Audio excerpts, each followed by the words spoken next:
So because there are different kinds of law, and because you can talk about the law in different ways, as content or as an actual living code that determines your destiny, oftentimes the question comes up, what does Paul mean by the law in this passage? Or what does the pastor mean in this sermon by talking about the law?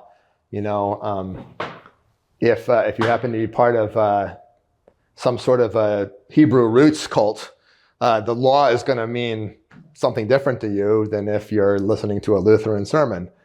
I think that the simplest answer to this is the basic meaning of the law, although it's not what it always means. Usually in the writings of Paul, what the law means is the body, the corpus, the code. And this is why, in the book of Galatians, he starts specifically with the question of circumcision, but it doesn't just stay with the question of circumcision for long at all, because why would you be circumcised unless you thought the code, the law of Moses that contains that commandment of circumcision was still binding? To require circumcision is to require, in fact, the Mosaic law. Because if the Mosaic law as a corpus, as a body of law is no longer binding, then you don't have to be circumcised. Unless you can make some kind of a feasible argument that belongs to the moral law, that the foreskin is just a naturally wicked thing, that Adam didn't have before he ate the fruit or something like that. I don't really think you could do it. So the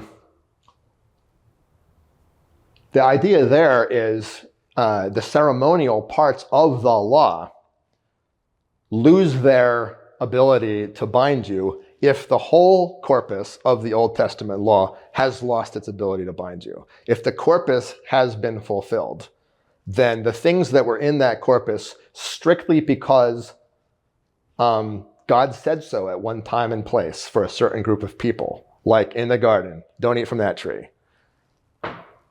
If the whole reason that you were supposed to not do that thing or do that thing was that God once said to his people, do or don't do that thing, and now Israel has changed so that this law is no longer binding on it,